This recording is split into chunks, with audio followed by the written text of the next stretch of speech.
Hello दोस्तों, स्वागत है आपका आपके यूट्यूब चैनल स्टडी की पाठशाला में। जैसा कि आप जानते हैं, डेली हिंदी व्याकरण के नाम से सीरीज चल रही है, जिसमें आपके साथ डिस्कस किया जाएगा विलोम शब्द, वाक्य एवं वर्तनी शुद्ध, अनेक शब्दों के एक शब्द, तद्भव तत्सम, विशेष एवं विशेषण और पर्यायवाची शब्द पर क्वेश्चन आंसर डिस्कस किए जाएंगे इस क्लास में। अगर आप इस चैनल पर नए हैं तो चैनल को सब्सक्राइब कर लीजिए, बेल आइकन को प्रेस कर लीजिए, जिससे आपको अगली वीडियो का नोटिफिकेशन मिल सके। ध्यान रखिएगा, आपके साथ लगभग 60 क्वेश्चन डिस्कस किए जाएंगे और एक क्वेश्चन ऐसे क्वेश्चन है जो किसी न किसी एग्ज़ाम में पूछे हुए प्रश्न हैं।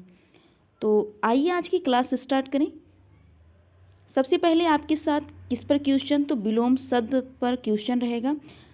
तो विलोम शब्द में सबसे पहला क्वेश्चन है। तो पहला क्वेश्चन क्या कह रहा है कि विलोमार्थक दृष्टि से एक युग्म अशुद्ध है।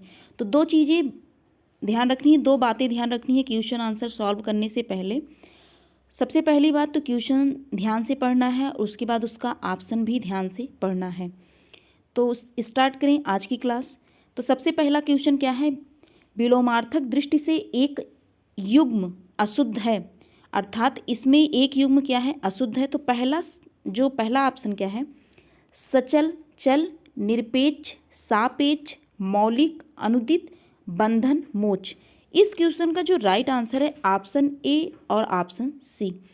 जिस एग्ज़ाम में यह पूछा गया है वहाँ जो आयोग है दोनों ऑप्शन को सही माना है, तो अर्थात यह दोनों ऑप्शन क्या है, अशुद्ध हैं। सचल का जो विलोम क्या होता है, अचल। सचल का विलोम क्या होता है, अचल होता है। और मौलिक का विलोम ध्यान रखिएगा, कृत्रिम। मौलिक का विलोम कृत्रिम और सचल का विलोम अचल होता है। और दोनों जो ऑप्शन क्या है, बी और डी, निरपेक्ष का विलोम सापेक्ष, बंधन का विलोम मोच।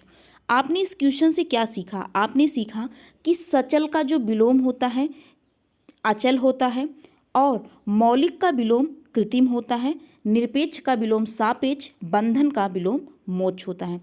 अब एक चीज़ आपको बता दें, जो सचल का विलोम है, सचल का विलोम अचल है, यही अचल ध्यान रखिएगा किसका पर्यायवाची है, तो पर्वत का पर्यायवाची। किसका पर्यायवाची, तो पर्वत का पर्यायवाची अचल होता है। यही अचल जो किसका विलोम है, तो सचल का विलोम है। सचल का विलोम अचल है, यही अचल किसका पर्यायवाची है, तो पर्वत का पर्यायवाची है। नेक्स्ट क्वेश्चन की बात करें, जो नेक्स्ट क्वेश्चन है, प्राची शब्द का विपरीतार्थक शब्द है। विपरीतार्थक शब्द क्या है, ऑप्शन ए है उदीची, ऑप्शन बी है प्रतीची, ऑप्शन सी नवीन और ऑप्शन डी समीची। तो इस क्वेश्चन का जो राइट आंसर है ऑप्शन बी प्रतीची। ध्यान रखिएगा, जो प्राची शब्द का अर्थ क्या होता है, पूरब होता है और प्रतीची शब्द का अर्थ पश्चिम होता है। तो पश्चिम, तो पूरब का जो विलोम पश्चिम होगा, अर्थात प्राची शब्द का विलोम क्या होगा, प्रतीची होगा, क्योंकि पूरब किसका पर्यायवाची है, प्राची जो पूरब है किसका अर्थ है, तो प्राची का अर्थ है और प्रतीची का अर्थ पश्चिम से होता है। और यहाँ जो नवीन शब्द है, नवीन शब्द का जो विलोम होता है वह प्राचीन होता है। नवीन शब्द का विपरीतार्थक कहिए या विपरीत कहिए, क्या होता है, प्राचीन होता है। नेक्स्ट क्वेश्चन क्या है, निम्नलिखित में से विलोम की दृष्टि से, निम्नलिखित में से विलोम की दृष्टि से सही शब्द युग्म है। सही शब्द किसका युग्म बताना है आपको, विलोम शब्द का, अर्थात एक उसका शब्द रहेगा और उसका विलोम रहेगा। पहला ऑप्शन क्या है, आग्रह का विलोम विग्रह।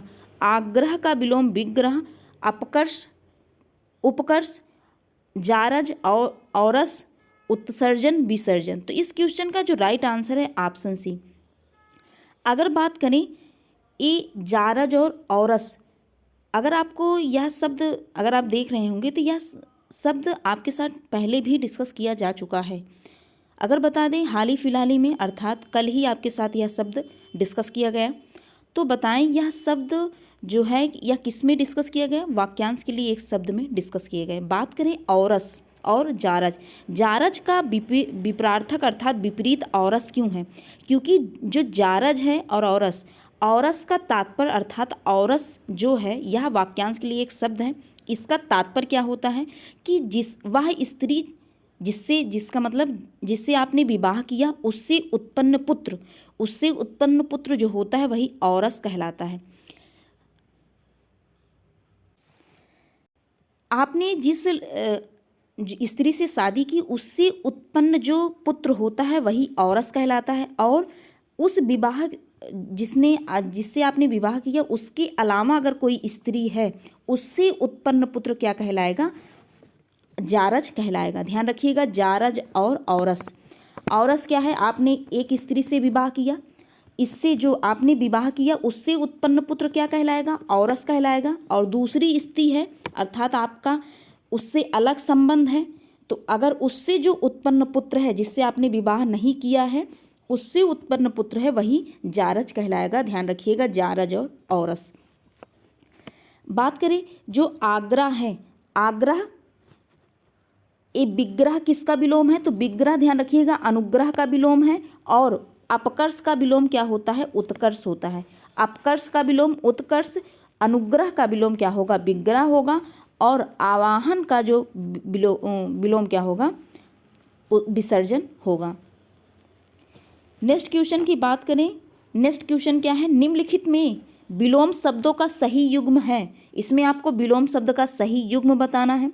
ऑप्शन ए है इसिप्त का अभिसिप्त, अमित, समित, हया, बेहया, अघि, निरघि, अघि और निरघ। तो इस क्वेश्चन का जो राइट आंसर है ऑप्शन सी और ऑप्शन डी दोनों ही क्या है? सही शब्द युग्म, विलोम शब्द युग्म है। हया का जो विलोम होता है बेहया और अघि का जो विलोम होता है निरघ होता है। बात करें कि अघि, अघि का जो अर्थ होता है पापी से होता है, अर्थात पापी कौन है? जो पाप करता है वही पापी है। निरघ का अर्थ जिसने पाप नहीं किया हो, अर्थात जो पाप ना किया हो वही क्या है? निरघ है। अघि का तात्पर्य क्या है? पापी से है, अर्थात जिसने पाप किया हो वही पापी है, वही अघि है।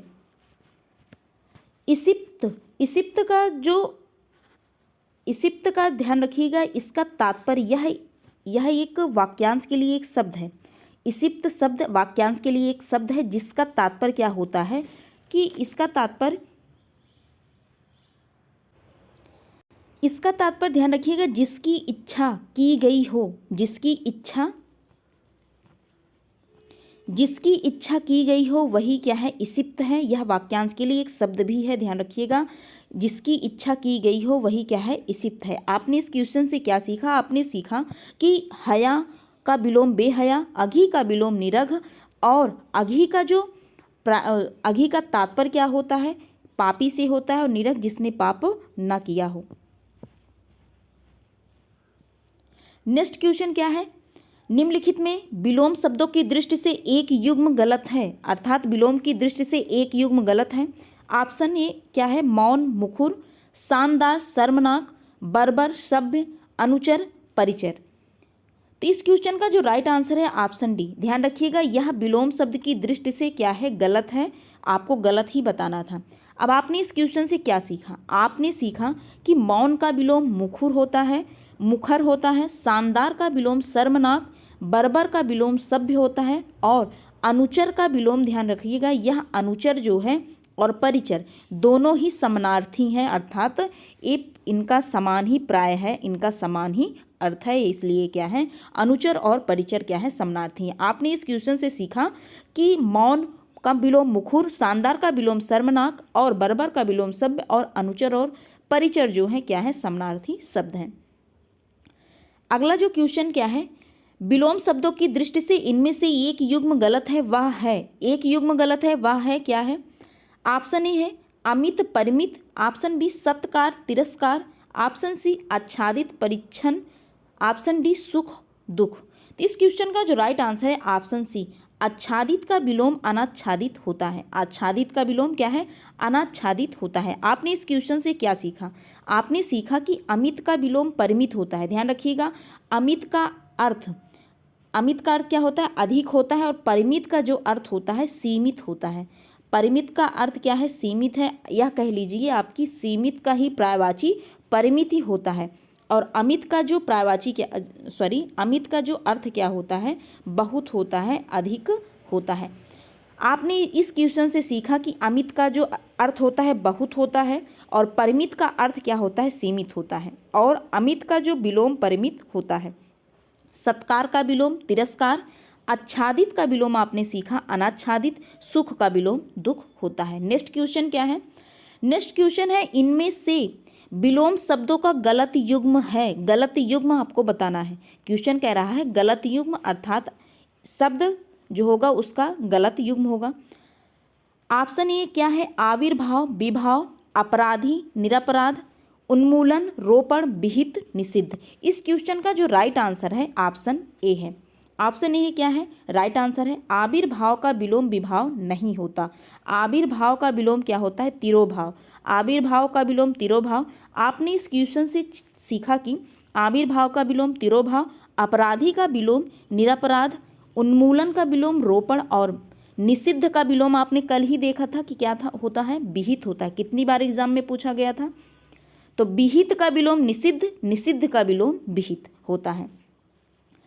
नेक्स्ट क्वेश्चन है, आविर्भाव शब्द का विलोम। अभी आपने देखा कि आविर्भाव शब्द का विलोम क्या था, तिरोभाव था। इस क्वेश्चन का जो राइट आंसर है ऑप्शन डी है। नेक्स्ट क्वेश्चन क्या है, इनमें से सरल शब्द का विलोम नहीं है। क्वेश्चन नहीं बोल रहा है कि विलोम नहीं है, अर्थात 4 ऑप्शन में से 3 ऑप्शन विलोम होंगे किसके, सरल के। एक ऑप्शन किसका विलोम नहीं होगा, सरल का विलोम नहीं होगा।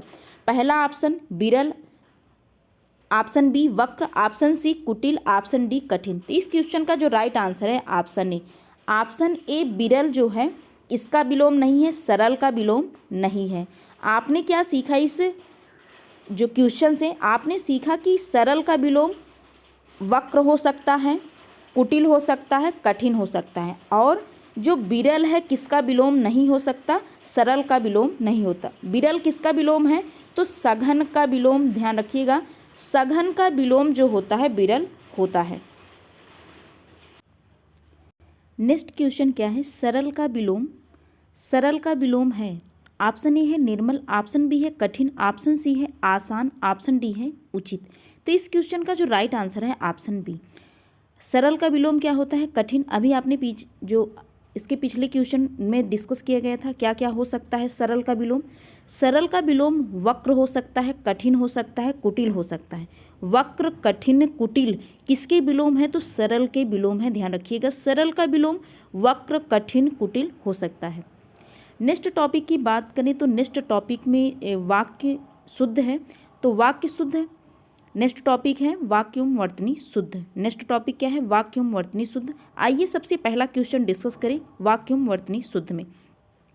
सबसे पहला क्वेश्चन क्या है, निम्नलिखित में से, निम्नलिखित में शुद्ध वाक्य है, अर्थात आपको इसमें से शुद्ध वाक्य बताना है। ऑप्शन ए क्या है कि भारत कभी ब्रिटेन के अधीन था।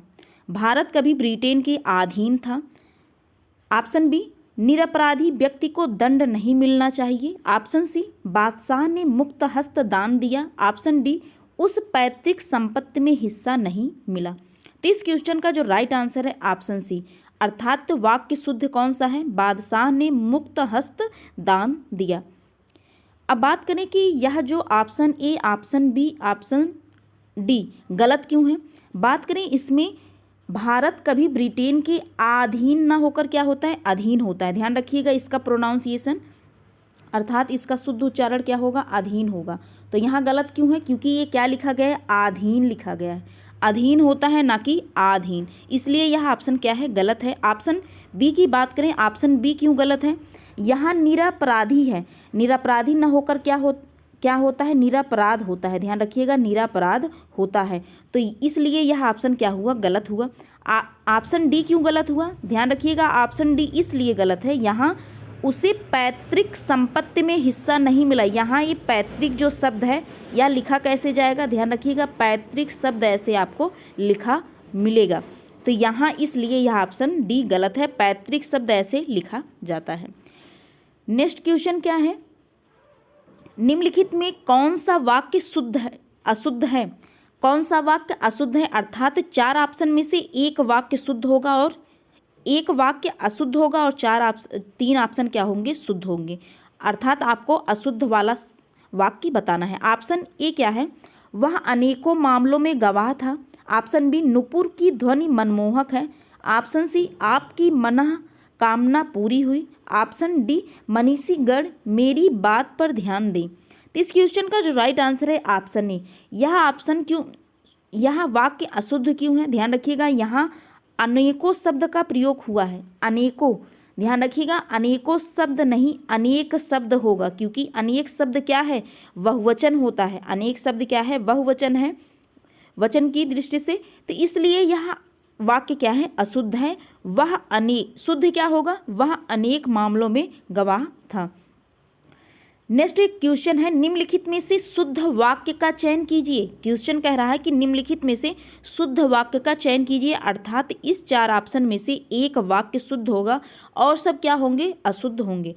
तो ऑप्शन ए है क्या है, सांसारिक समस्याओं में कभी फंसे हैं, निरपराध व्यक्ति को दंड क्यों मिला, देवनागरी लिपि में लिखी गई जाती है, अत्यधिक दुख सहा नहीं जाता। तो इस क्वेश्चन का जो राइट आंसर है, ध्यान रखिएगा, ऑप्शन बी इस क्वेश्चन का राइट आंसर है। अर्थात शुद्ध वाक्य क्या है, निरपराध व्यक्ति को दंड क्यों मिला।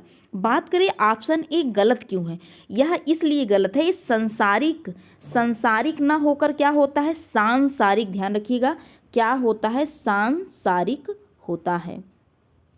ऑप्शन सी क्यों गलत है, ध्यान रखिएगा, ऑप्शन सी इसलिए गलत है, यहाँ जो हिंदी देवनागरी ये लिपि लिखी गई है, लिपि ना होकर क्या होता है, लिपि होता है। ध्यान रखिएगा, लिपि होगा, इसलिए यह ऑप्शन गलत है, देवनागरी लिपि में लिखी जाती है। और ऑप्शन डी क्यों गलत है, ध्यान रखिए, यह लिखा क्या गया है, अत्याधिक, यह अत्यधिक होता है, यहाँ आ की मात्रा ना होगी, नहीं होगी, अर्थात यह ऐसे आपको लिखा मिलेगा, अत्यधिक। आपने अगर शुद्ध उच्चारण में अत्यधिक देखा होगा तो ऐसे लिखा जाता है, अत्यधिक, और ये लिखा क्या गया है, अत्याधिक लिखा गया है। तो अत्यधिक दुख सहा नहीं जाता, इसलिए यह ऑप्शन डी अर्थात यह अशुद्ध है, वाक्य क्या है, अशुद्ध है। नेक्स्ट क्वेश्चन है, निम्नलिखित में कौन सा वाक्य अशुद्ध है। इस 4 ऑप्शन में एक वाक्य अशुद्ध होगा और 3 वाक्य क्या होंगे, शुद्ध होंगे। तो पहला वाक्य क्या है, इसका तात्कालिक प्रभाव पड़ा, पत्र किसके नाम पर लिखा गया, 1 रुपये में कितने पैसे होते हैं, भारत एक समृद्धिशाली देश है। इस क्वेश्चन का जो राइट आंसर है ऑप्शन बी और ऑप्शन सी है। बात करें यह ऑप्शन सी और ऑप्शन बी अशुद्ध क्यों वाक्य हैं, तो यहाँ अशुद्ध इसलिए है क्योंकि इसमें क्वेश्चन मार्क नहीं लगाया गया है, क्योंकि यह जो वाक्य है यह क्वेश्चन अर्थात प्रश्न पूछ रहा है। तो पत्र किसके नाम पर लिखा गया, क्वेश्चन कर रहा है, इसलिए यहाँ क्वेश्चन मार्क होना चाहिए। और क्या इसमें अशुद्ध है, यहाँ पर शब्द का प्रयोग नहीं होगा, यहाँ कामा होगा। पत्र किसके नाम लिखा गया, यहाँ पर शब्द का प्रयोग नहीं किया जाएगा, पत्र किसके नाम लिखा जाए, यही शुद्ध वाक्य होगा इसका। बात करें ऑप्शन सी क्यों गलत है, यहाँ आप देख लीजिए लिखा क्या गया है, 1 रुपये में कितने पैसे होते हैं। तो 1 रुपये में कितने नहीं, 1 रुपये में कितने पैसे होते हैं। तो ध्यान रखिएगा, इसलिए यह वाक्य क्या है, अशुद्ध है। नेक्स्ट क्वेश्चन है, निम्नलिखित में कौन सा वाक्य शुद्ध है, अर्थात इस 4 ऑप्शन में एक वाक्य शुद्ध होगा और 3 अशुद्ध वाक्य होंगे। तो ऑप्शन ए क्या है, मेरे लिए ठंडी बर्फ और गर्म आग लाओ। ऑप्शन बी, व्यायाम करना चाहिए जिससे कि स्वस्थ रहें। ऑप्शन सी, एक एक करके सभी मर गए। ऑप्शन डी, तुम्हारा यह कहना मेरे लिए बड़ी बात होगी। इस क्वेश्चन का जो राइट आंसर है ऑप्शन डी, यही वाक्य क्या है, शुद्ध है, तुम्हारा यह कहना मेरे लिए बड़ी बात होगी। अगर बात करें ऑप्शन ए क्यों गलत है, ऑप्शन बी क्यों गलत है और ऑप्शन सी क्यों गलत है, ध्यान रखिएगा।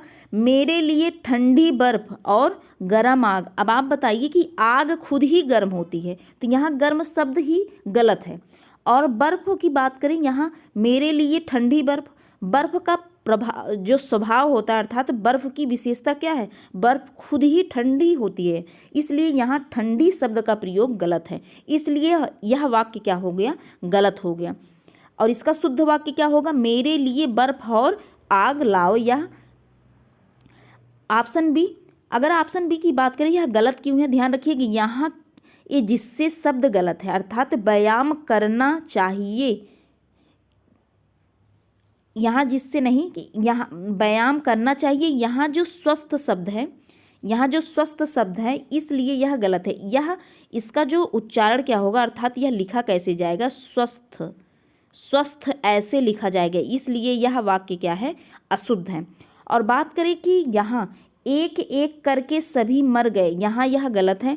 यहाँ होगा, यहाँ के शब्द गलत होगा, यहाँ होगा एक एक कर सभी मर गए। इसका शुद्ध वाक्य क्या होगा? एक एक कर सभी मर गए, इसका शुद्ध वाक्य होगा। तो इसलिए यह वाक्य क्यों अशुद्ध है? क्योंकि यहाँ के का प्रयोग क्या है? गलत हुआ है। और इसमें ऑप्शन बी में स्वस्थ रहेगा, इसका ए वर्तनी की दृष्टि से शुद्ध नहीं है। और आपको बता दें, इसमें थोड़ा ये ध्यान रखिए कि यहाँ की का भी प्रयोग नहीं किया जाएगा। इसका वाक्य जो शुद्ध होगा ऑप्शन बी का, व्यायाम करना चाहिए जिससे जिससे स्वस्थ रहें। तो ध्यान रखिएगा, यहाँ स्वस्थ और यहाँ की शब्द का प्रयोग नहीं किया जाएगा। यहाँ स्वस्थ में ऐसे स्वस्थ लिखा जाएगा। नेक्स्ट क्वेश्चन क्या है? निम्नलिखित में से एक अशुद्ध वाक्य है, अर्थात इसमें 4 ऑप्शन में से एक अशुद्ध वाक्य है और 3 वाक्य क्या होंगे? शुद्ध होंगे। वही आपको पहचानना है। ऑप्शन ए क्या है? पूज्यास्पद व्यक्ति का सम्मान करना चाहिए। ऑप्शन बी, दक्षिण भारत के लोग हिंदीतर भाषी हैं।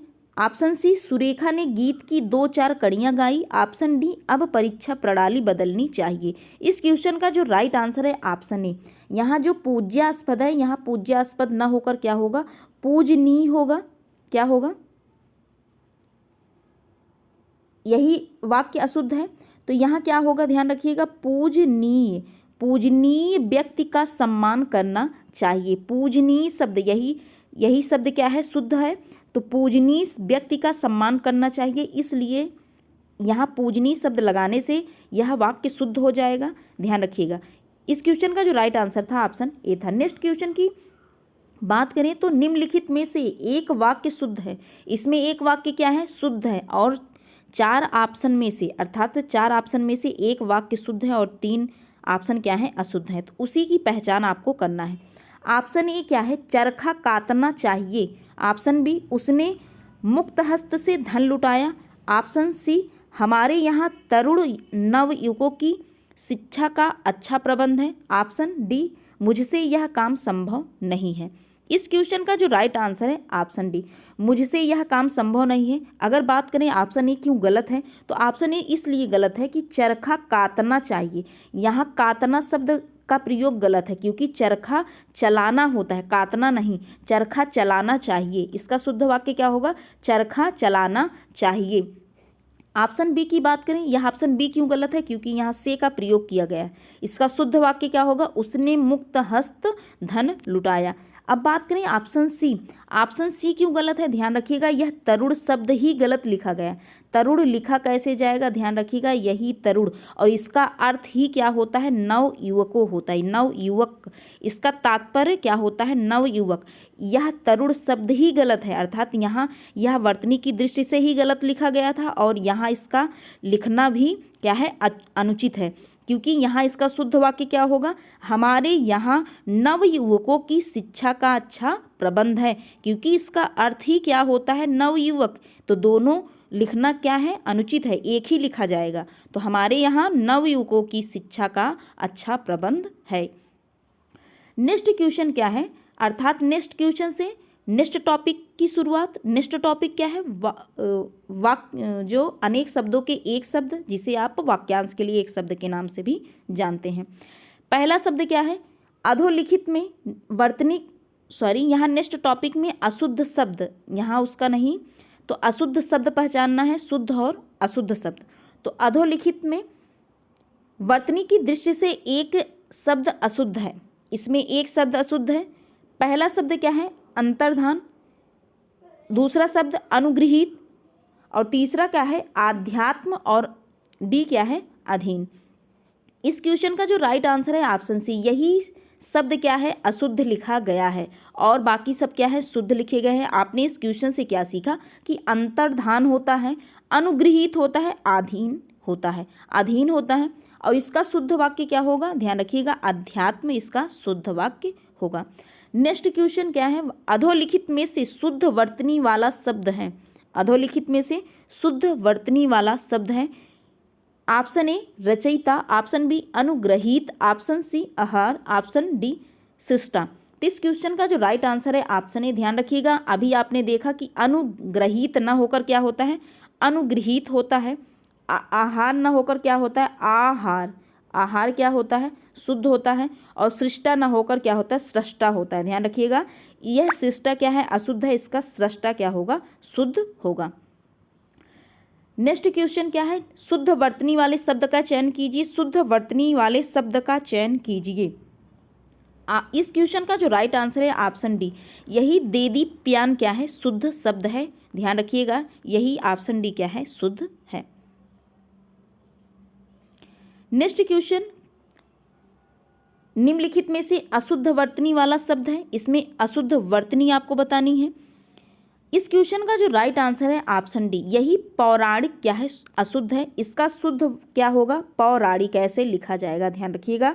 और इस क्वेश्चन से आपने क्या सीखा कि कौतूहल शुद्ध शब्द है, अनधिकार शुद्ध शब्द है, निरपेक्ष क्या है, शुद्ध शब्द है, और पौराणिक का शुद्ध शब्द क्या होता है, ये पौराणिक ऐसे लिखा जाता है। नेक्स्ट क्वेश्चन, वर्तनी की दृष्टि से शुद्ध शब्द है, अर्थात इसमें शुद्ध शब्द आपको बताना है। तो इस क्वेश्चन का जो राइट आंसर है ऑप्शन बी, विभवर्त क्या है, शुद्ध शब्द है। बात करें चिन्ह शब्द में, चिन्ह शब्द कैसे लिखा जाएगा, ध्यान रखिएगा, इसका शुद्ध कैसे, चिन्ह हा में ही ना होता है, वही चिन्ह क्या होता है, शुद्ध होता है।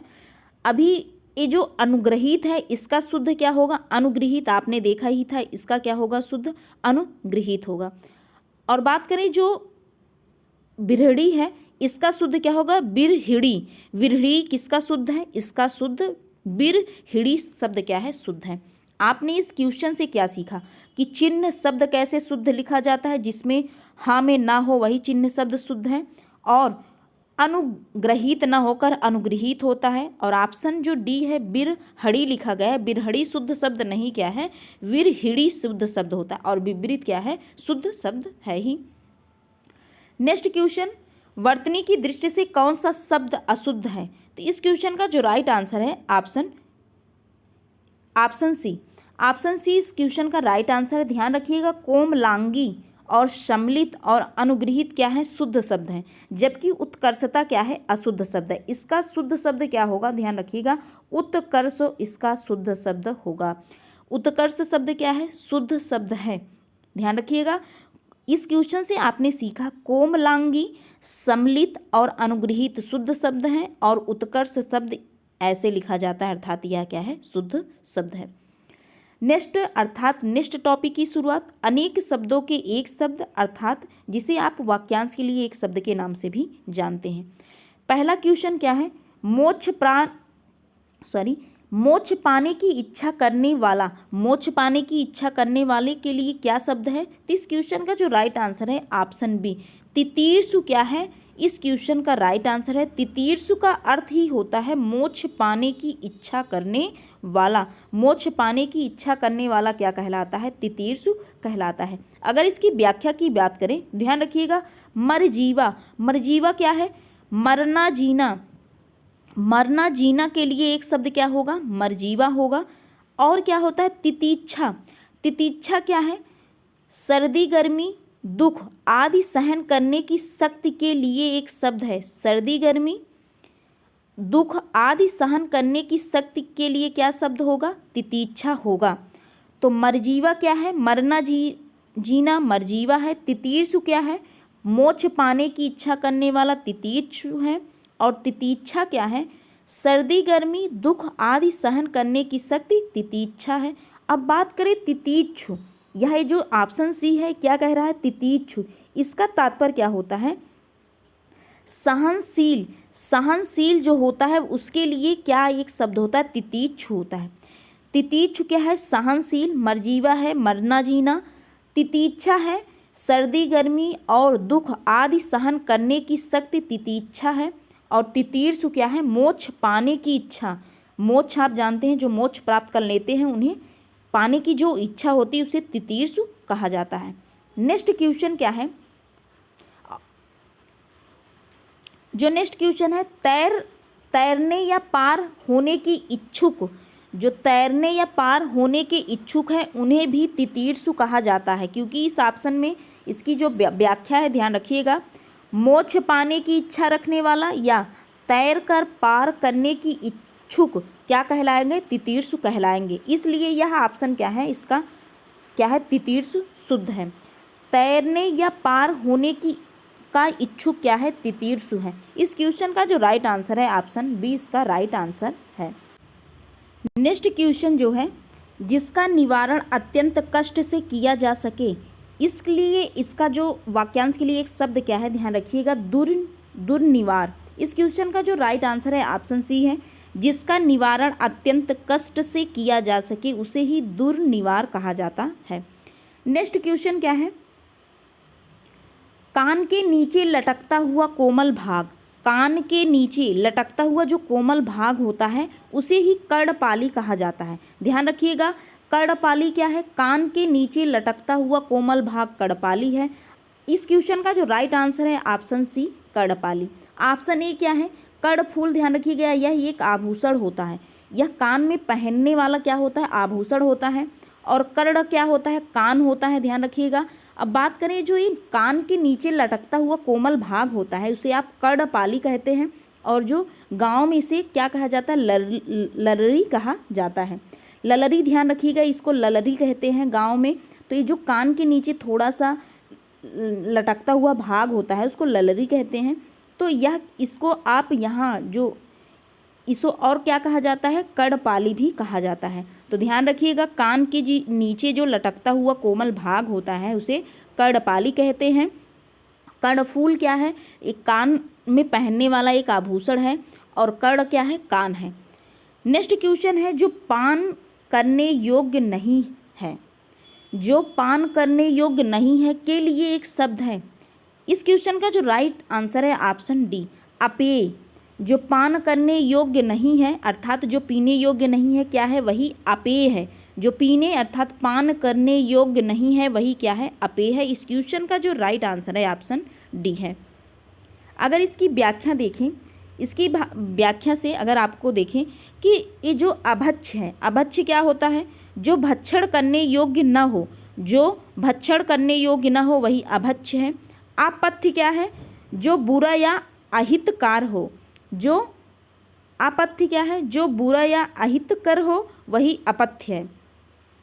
आगम्य क्या है? ये जो आगम्य शब्द है इसमें लिखा गया है, ध्यान रखिएगा, आगम्य जहाँ पहुँचना क्या हो? कठिन हो। आपने इस क्वेश्चन से क्या सीखा कि अपेय किसे कहा जाता है? जो पान करने योग्य नहीं है उसे अपेय। अभक्ष्य जो भक्षण करने योग्य न हो वही क्या है? अभक्ष्य है। आपत्य क्या है? जो बुरा या अहितकर हो वही अपत्य होता है। नेक्स्ट क्वेश्चन क्या है?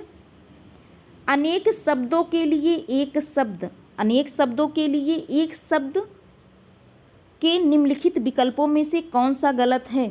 अनेक शब्दों के लिए एक शब्द के निम्नलिखित विकल्पों में से कौन सा गलत है? जंगल की आग दावानल, आगे की सोचने वाला अग्रगामी, समुद्र की आग बड़वानल, पेट की आग जठराग्नि। इस क्वेश्चन का जो राइट आंसर है ऑप्शन बी। ध्यान रखिएगा, आगे की सोचने वाला अग्रगामी नहीं होता, अग्रसोची होता है। आगे की सोचने वाला अग्रसोची। आपने इस क्वेश्चन से सीखा कि जंगल की आग दावानल, आगे की सोचने वाला अग्रसोची, समुद्र की आग बड़वानल और पेट की आग जठराग्नि होती है। नेक्स्ट क्वेश्चन, जो बहुत बोलता हो वाक्य के लिए एक शब्द है। जो बहुत बोलता हो, तो इस क्वेश्चन का जो राइट आंसर है ऑप्शन सी वाचाल क्या होता है? जो बहुत बोलता हो वही वाचाल होता है।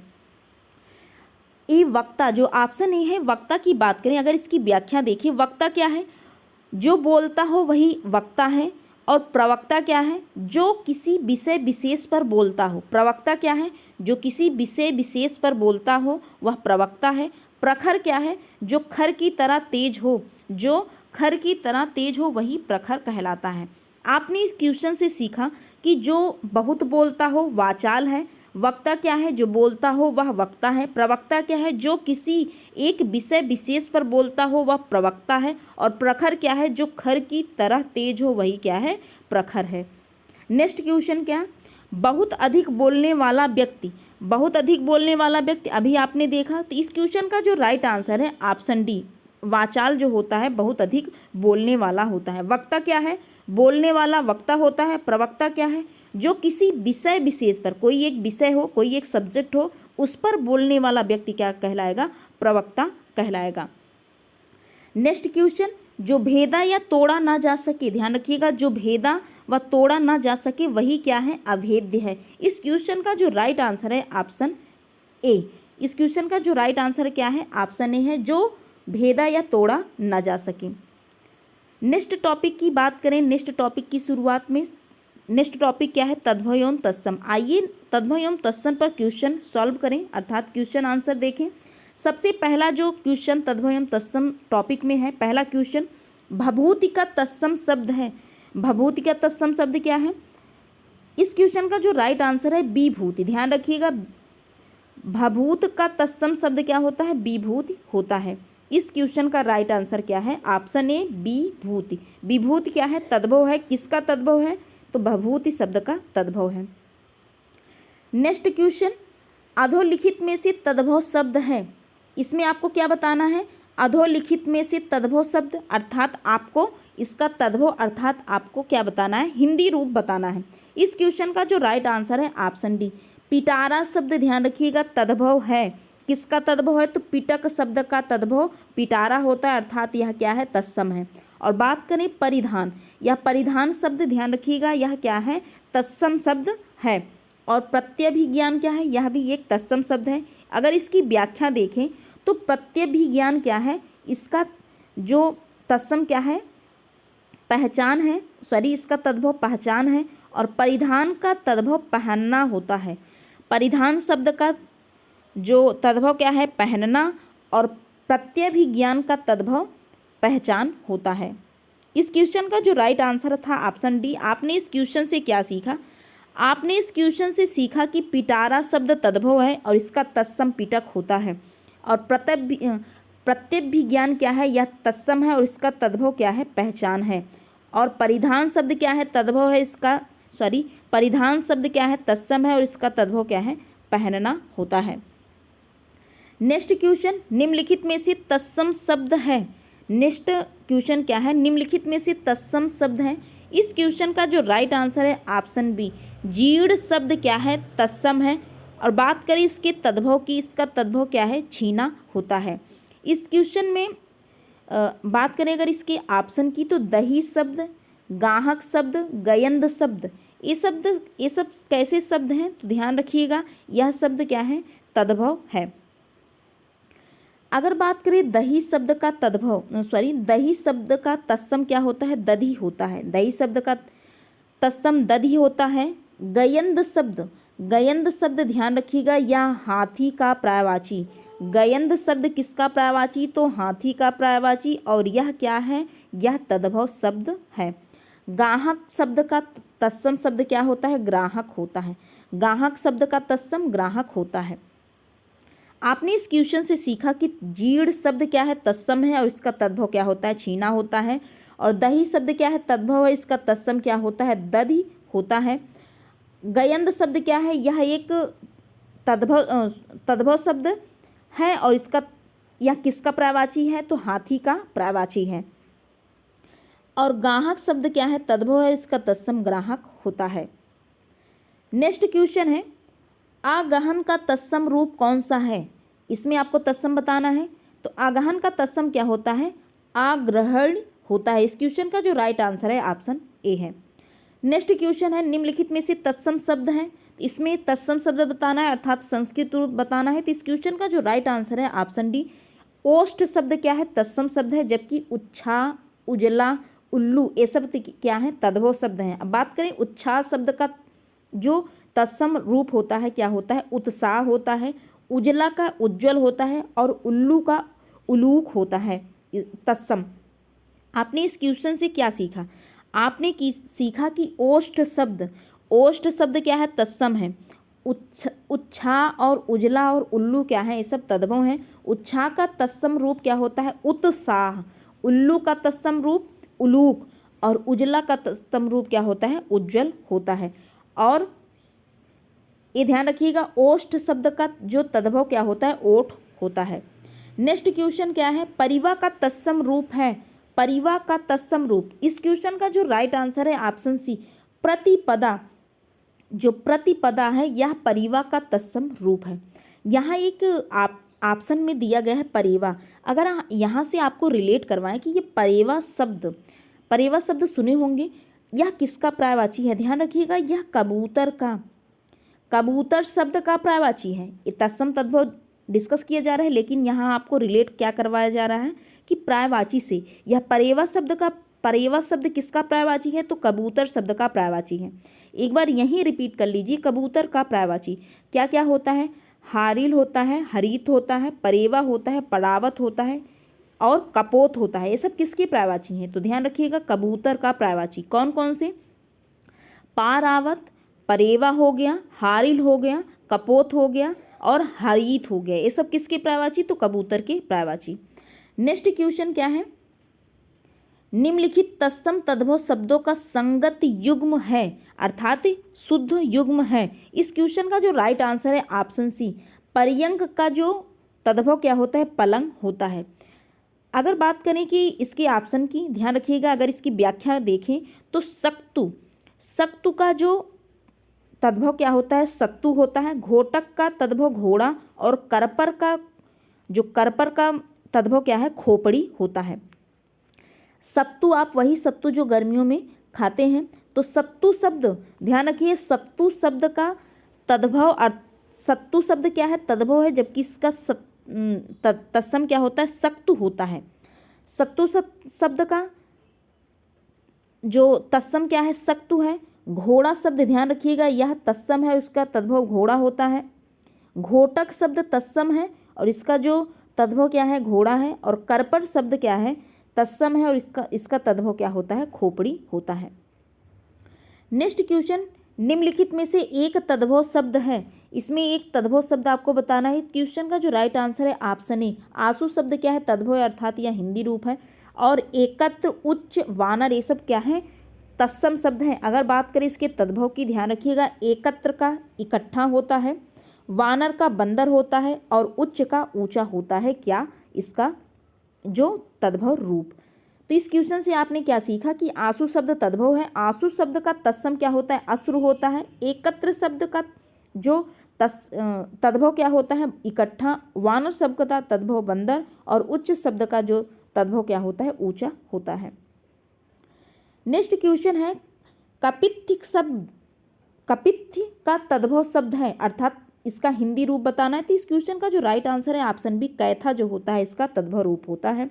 कपूर शब्द का तत्सम रूप जो होता है? कर्पूर होता है। और केला का तत्सम रूप कदली होता है। खजूर का तत्सम रूप खरजूर होता है। आपने इस क्वेश्चन से क्या सीखा? आपने सीखा कि कपित्थ शब्द का तद्भव रूप कैथा होता है और कपूर का तत्सम रूप कर्पूर होता है। केला का तत्सम रूप, ध्यान रखिएगा, केला का तत्सम रूप कदली और खजूर का तत्सम रूप खरजूर होता है। नेक्स्ट क्वेश्चन की बात करें, तद्भव चबूतरा का तत्सम रूप है। चबूतरा का तत्सम रूप आपको बताना है। इस क्वेश्चन का जो राइट ऑप्शन है ऑप्शन डी, चत्वाल जो होता है किसका तत्सम रूप है? तो चबूतरा शब्द का तत्सम रूप चत्वाल होता है। नेक्स्ट टॉपिक में ध्यान रखिएगा, कौन सा टॉपिक है? विशेषण एवं विशेष। आइए फटाफट डिस्कस करें क्वेश्चन। इस पर बेस किस पे? विशेष एवं विशेषण पर बेस क्वेश्चन डिस्कस करें। पहला क्वेश्चन क्या है? निम्नलिखित में से कौन सा विशेषण संज्ञा से नहीं बना है? इसमें आपको एक विशेषण है जो संज्ञा से नहीं बना है। तो पहला जो ऑप्शन है श्रीमान, ऑप्शन बी दानी और ऑप्शन सी सुंदर, ऑप्शन डी चमकीला। तो यह क्वेश्चन का राइट आंसर है ऑप्शन सी, क्वेश्चन का राइट आंसर है। सुंदर जो है संज्ञा से विशेषण नहीं बनाया गया है। श्रीमान में ध्यान रखिएगा, श्रीमान में श्री जो होता है क्या होता है? संज्ञा होता है। मान क्या है? प्रत्यय है श्रीमान में। और दानी में ध्यान रखिएगा, दान क्या है? संज्ञा है और इसमें ई क्या है? प्रत्यय है। चमकीला में ध्यान रखिएगा, चमक क्या है? चमक संज्ञा है और इला क्या है? प्रत्यय है। अर्थात चमक धन इला क्या है? चमकीला है। दान धन ई दानी। श्रीमान, श्री धन मान क्या होता है? श्रीमान होता है। नेक्स्ट क्वेश्चन है, वह बहुत खाता है। इस वाक्य में बहुत शब्द किस प्रकार का विशेषण है? क्वेश्चन क्या है कि वह बहुत खाता है, इस वाक्य में बहुत शब्द किस प्रकार का विशेषण है? इस क्वेश्चन का जो राइट आंसर है ऑप्शन डी, अनिश्चित परिमाणवाचक विशेषण। अनिश्चित परिमाणवाचक विशेषण क्या है, इस क्वेश्चन का राइट आंसर है। बात करें कि ध्यान रखिएगा अनिश्चित क्यों है, यह परिणाम बहुत क्या है, यह अनिश्चित बता रहा है वह कितना खाता है, इसको आप डिफाइन नहीं कर सकते। यही क्या है, अनिश्चित परिमाणवाचक विशेषण है। जो बहुत है यह अनिश्चित परिमाणवाचक विशेषण है। आप क्या जानते हैं कि विशेषण के कितने भेद होते हैं, 4 भेद। आप यहीं से रिलेट करिए कि विशेषण के मुख्यतः 4 भेद होते हैं। कौन कौन से, गुणवाचक विशेषण, सार्वनामिक, संख्यावाचक और परिमाणवाचक। गुणवाचक, सार्वनामिक विशेषण, संख्यावाचक विशेषण और परिमाणवाचक विशेषण होता है। यह किसका, यह परिमाणवाचक विशेषण का भेद है। अनिश्चित परिमाणवाचक विशेषण के 2 भेद, निश्चित और अनिश्चित। यह अनिश्चित परिमाणवाचक विशेषण है।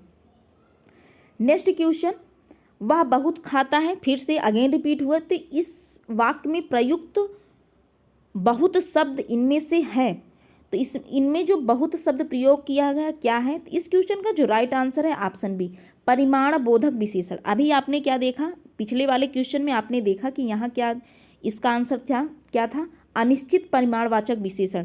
क्वेश्चन सेम है, देख लीजिए क्वेश्चन क्या है, सेम है, वह बहुत खाता है, तो अनिश्चित परिमाणवाचक विशेषण है। क्यों है, तो बता दें आपको कि इसका सेम आंसर, सेम क्वेश्चन है, वह बहुत खाता है, तो बहुत शब्द इनमें से है, तो यह क्या है, परिमाण बोधक विशेषण है। तो आपको ध्यान क्या रखना है, परिमाण जो वाचक विशेषण है इसके 2 भेद होते हैं। कौन कौन, एक निश्चित होता है और एक क्या होता है, अनिश्चित होता है। इसलिए यह क्या है, परिमाण बोधक विशेषण आप कह दीजिए, यह आप कह दीजिए कि अनिश्चित परिमाणवाचक विशेषण। नेक्स्ट क्वेश्चन, निम्नलिखित वाक्यों में से वह वाक्य चुनिए जिनमें गुणवाचक विशेषण का प्रयोग नहीं किया गया है। तो अर्थात जिसमें गुणवाचक विशेषण का प्रयोग किया गया है, आपको वह वाक्य चुनना है जिसमें गुणवाचक विशेषण का प्रयोग किया गया है। अगर आपको यह क्वेश्चन सॉल्व करना है तो सबसे पहले आपको क्या ध्यान देना चाहिए कि गुणवाचक विशेषण क्या होता है, इसके क्या विशेषता है, अर्थात इसका जो गुणवाचक विशेषण क्या होता है। तो गुणवाचक विशेषण एक बार रिपीट कीजिए कि रंग, दोष, गुण, आकार, विकार, दिशा, समय आदि का वर्णन जिसमें किया जाए, जिस वाक्य में किया जाए, वही गुणवाचक विशेषण होता है। तो पहला ऑप्शन क्या है, वह नटखट बालक संगीत नहीं सुन रहा है। ऑप्शन बी, वहाँ बहुत से पक्षी उड़ रहे हैं। ऑप्शन सी, मैंने 10 मन गेहूं खरीदा है। ऑप्शन डी, ऐसे आदमी लाखों में से एक होते हैं। तो ध्यान रखिएगा इस क्वेश्चन का जो राइट आंसर है ऑप्शन ए। यहाँ जो नटखट शब्द है यह क्या है, गुणवाचक विशेषण है। तो इस क्वेश्चन का जो राइट आंसर है ऑप्शन ए है। बात करें यहाँ, वहाँ बहुत से पक्षी उड़ रहे हैं, ध्यान रखिएगा यहाँ बहुत शब्द विशेषण, मैंने 10 मन गेहूं खरीदा, तो 10 मन क्या है, विशेषण है। ऑप्शन डी में क्या है, ऐसे आदमी लाखों में से एक होते हैं, तो यहाँ ऐसे आदमी क्या है, विशेषण है। तो ऐसे आदमी कैसे विशेषण है, सार्वनामिक विशेषण। सार्वनामिक क्योंकि ऐसे आदमी, सार्वनामिक विशेषण क्या होते हैं, ऐसे सर्वनाम जो विशेषण की तरह प्रयोग किए गए हों वो क्या कहलाते हैं, सार्वनामिक विशेषण। यहाँ सर्वनाम है, ध्यान रखिएगा सर्वनाम, और ये क्या है, संज्ञा है, संज्ञा है। तो सर्वनाम प्लस संज्ञा जो होता है वही सार्वनामिक विशेषण होता है। तो ध्यान रखिएगा ऐसे सर्वनाम जो विशेषण की तरह प्रयोग होते हैं वो क्या कहलाते हैं, सार्वनामिक विशेषण कहलाते हैं। नेक्स्ट क्वेश्चन क्या है, सतीश चंचल बालक है। सतीश चंचल बालक है, तो चंचल शब्द है, इस वाक्य में आपको चंचल शब्द बताना है। इस क्वेश्चन का जो राइट आंसर है ऑप्शन बी, गुणवाचक विशेषण क्या होता है, चंचल होता है। तो इस वाक्य में चंचल शब्द क्या है, गुणवाचक विशेषण है। सतीश चंचल बालक है, तो इस वाक्य में चंचल शब्द क्या है, गुणवाचक विशेषण है। नेक्स्ट क्वेश्चन क्या है कि मानसिक विशेषण किस मूल शब्द से बना है। मानसिक विशेषण किस मूल शब्द से बना है, तो इस क्वेश्चन का जो राइट आंसर है ऑप्शन सी, मनस शब्द से बना है क्या है, मानसिक विशेषण। नेक्स्ट क्वेश्चन, अगर इसकी व्याख्या आप देख लीजिए कि यह आपको कन्फ्यूजन ना हो, कहीं मिल जाए तो आपको कन्फ्यूजन ना हो। इसकी व्याख्या में क्या है कि मनस, आप देख रहे हैं कि मनस यहाँ हलंत भी लिखा गया है। मनस मूल शब्द है, इसमें इक प्रत्यय लगने से मानसिक शब्द विशेषण के रूप में प्राप्त होगा। प्रख्यात व्याकरण कामता प्रसाद गुरु, डॉक्टर हरदेव बाहरी तथा डॉक्टर राघव प्रकाश इस बात का समर्थन करते हैं कि विकल्प सी में प्रस्तुत शब्द भी अशुद्ध है। ध्यान रखिएगा, यहाँ जो विकल्प सी है यह भी अशुद्ध इन्होंने माना। कौन कौन? जो कामता प्रसाद गुरु हैं, हरदेव बाहरी और डॉक्टर राघव प्रकाश ने क्या इस शब्द को भी अशुद्ध माना। उनके हिसाब से शुद्ध शब्द क्या है? जिसमें हलंत है वही मनस शुद्ध है।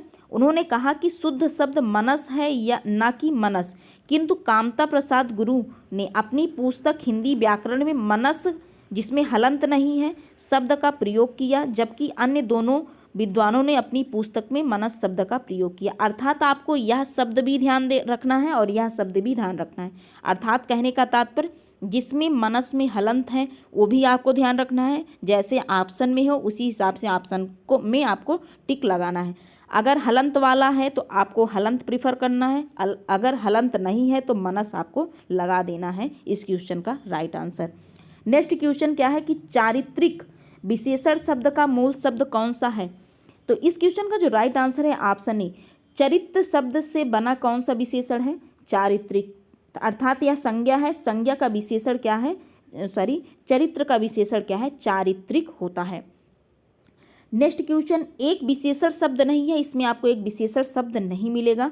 ऑप्शन ए है लजीला, ऑप्शन डी है लाडला, ऑप्शन सी है लाछन, ऑप्शन डी क्या है? लापता। इस क्वेश्चन का जो राइट आंसर है ऑप्शन सी, लाछन शब्द विशेषण नहीं है। लाछन शब्द का विशेषण लांछित होता है। ध्यान रखिएगा, लाछन शब्द का विशेषण क्या है? लांछित होता है। नेक्स्ट क्वेश्चन, अर्थात तो नेक्स्ट टॉपिक की शुरुआत, प्रायवाची शब्द। जो लास्ट टॉपिक चल रहा है प्रायवाची शब्द। आइए फटाफट इस पे बेस्ड क्वेश्चन आंसर डिस्कस करें आपके साथ प्रायवाची शब्द पर।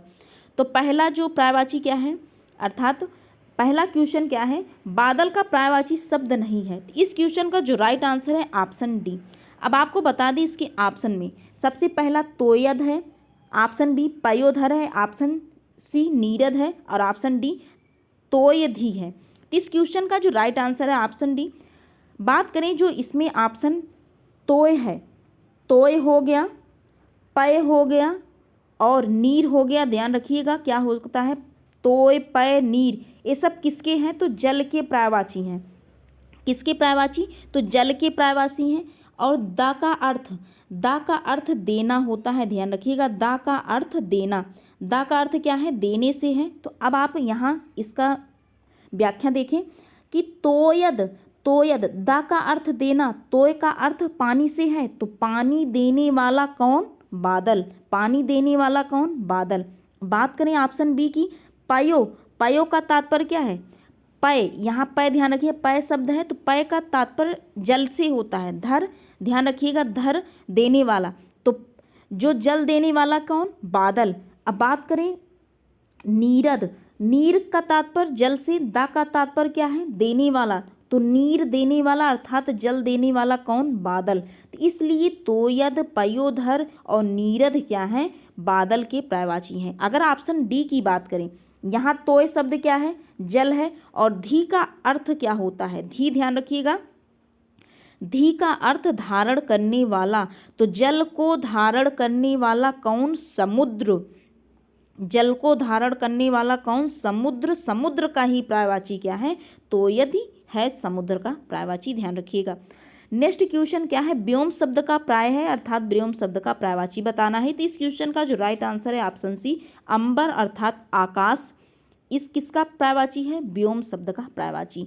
तो एक बार रिपीट कीजिए, आकाश का प्रायवाची अंबर हो गया, गगन हो गया, आकाश, नभ, अभ्र, अनंत, ये सब किसकी प्रायवाची? तो अंबर अर्थात आकाश की प्रायवाची। प्रायवाची क्वेश्चन, नेक्स्ट क्वेश्चन क्या है? प्रायवाची दृष्टि से एक शब्द युग्म अशुद्ध है। एक शब्द युग्म क्या है? अशुद्ध है। इस क्वेश्चन का जो राइट आंसर है ऑप्शन बी। ऑप्शन बी क्या कह रहा है कि पानी का प्रायवाची पाणी होता है? नहीं, पाणी का अर्थ हाथ होता है, हस्त होता है, और पानी क्या है? पानी ही है। पानी का भी प्रायवाची क्या होता है? आपने देखा ही, तोय हो गया, पय हो गया, तोय पय उदक, ये सब किसकी प्रायवाची? तो पानी की प्रायवाची अर्थात जल के प्रायवाची हैं। और इसमें इस क्वेश्चन से आप क्या सीख रहे हैं? गंगा का प्रायवाची जहन्वी होता है, गृह का प्रायवाची सदन होता है, मयूर का प्रायवाची केकी होता है, और पानी का जो प्रायवाची क्या होता है? तोय, जल, उदक, ये सब पानी के पर्यायवाची हैं। और पानी का पर्यायवाची हाथ होता है। नेक्स्ट क्वेश्चन क्या है, निम्नलिखित में से एक पर्यायवाची युग्म सही नहीं है। इसमें पर्यायवाची युग्म क्या है, सही नहीं है। तो इस क्वेश्चन का जो राइट आंसर है ऑप्शन सी। अभी आपको क्या बताया गया, जलधि और अम्बुद। अम्बु का तात्पर्य जल से होता है, अम्बु का तात्पर्य जल से। दा का तात्पर्य देने वाला, तो जल देने वाला कौन, बादल, अर्थात अम्बुद किसका पर्यायवाची है, तो ध्यान रखिएगा जल का पर्यायवाची। और अभी आपको क्या बताया गया, अभी आपको बताया गया कि धी का अर्थ क्या है, धारण करने वाला, धारण करने वाला, तो जल को धारण करने वाला जलधि, जल को धारण करने वाला कौन, समुद्र। और जलधि किसका पर्यायवाची, तो समुद्र का पर्यायवाची। ध्यान रखिएगा, ऑप्शन एलिमिनेट करने की क्षमता विकसित अपने अंदर आपको इस माध्यम से करवाया जा रहा है कि अपने अंदर आप विकसित करें। जलधि, जल को धारण करने वाला कौन, समुद्र, अर्थात जलधि किसका पर्यायवाची, तो समुद्र का पर्यायवाची। और बात करें अम्बुद, जो अम्बुद शब्द है, अम्बु का तात्पर्य जल से होता है, दा का तात्पर्य देने वाला, तो जल देने वाला कौन, बादल, अर्थात अम्बुद किसका पर्यायवाची है, तो यह बादल का पर्यायवाची है। और इस क्वेश्चन से आपने क्या सीखा, आपने सीखा कि पुरंदर का पर्यायवाची अमरपति होता है। अगर आपको बता दें यह अमरपति और पुरंदर किसका पर्यायवाची है, तो इंद्र का पर्यायवाची है। बात करें ऑप्शन बी की, सरोवर और पुष्कर, सरोवर और पुष्कर ये किसके पर्यायवाची हैं, तो तालाब के पर्यायवाची। किसके पर्यायवाची, तालाब के पर्यायवाची। ऑप्शन डी की बात करें, ऑप्शन डी में क्या है, फड़ी और उरग, फड़ी और उरग किसके पर्यायवाची हैं, तो ध्यान रखिएगा यह सर्प का पर्यायवाची क्या होता है, फड़ी और उरग। आपने इस क्वेश्चन से सीखा कि पुरंदर और अमरपति, पुरंदर और अमरपति किसके पर्यायवाची, इंद्र के पर्यायवाची। सरोवर पुष्कर किसके पर्यायवाची, तालाब के पर्यायवाची। और फड़ी और उरग किसके पर्यायवाची, तो सर्प के पर्यायवाची होते हैं। नेक्स्ट क्वेश्चन क्या है, मीमांसा का सही पर्यायवाची शब्द है। तो इस क्वेश्चन का जो राइट आंसर है ऑप्शन सी, समालोचना जो होता है मीमांसा का पर्यायवाची होता है। मीमांसा का पर्यायवाची क्या होता है, समालोचना होता है। नेक्स्ट क्वेश्चन, निम्नांकित शब्दों में से एक शब्द माता का पर्यायवाची नहीं है। इसमें माता का पर्यायवाची नहीं है। ऑप्शन ए अम्ब, ऑप्शन बी अम्बु, ऑप्शन सी अम्बा, ऑप्शन डी जननी। इस क्वेश्चन का जो राइट आंसर है ऑप्शन बी, अम्बु किसका पर्यायवाची, तो ध्यान रखिएगा यह जल का पर्यायवाची अम्बु होता है।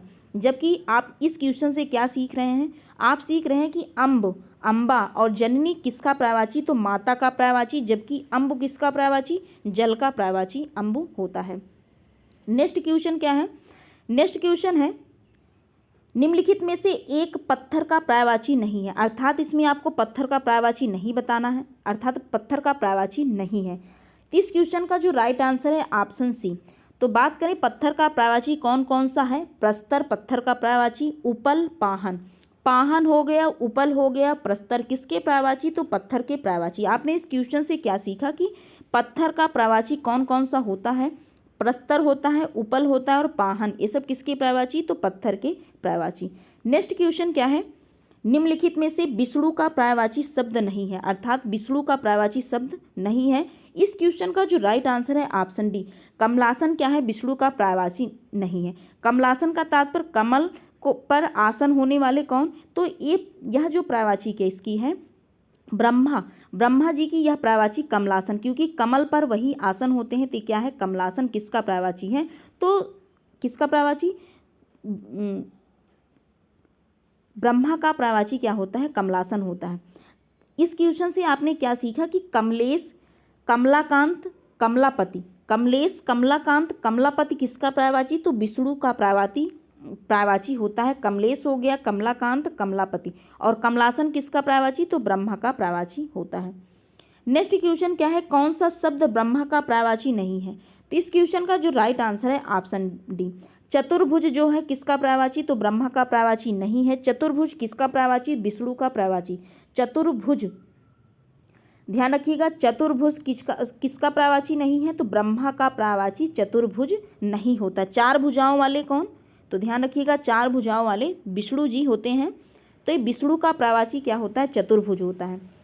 कमलासन हो गया, चतुर्मुख, चार मुख किसके हैं, तो ब्रह्मा के चार मुख होते हैं।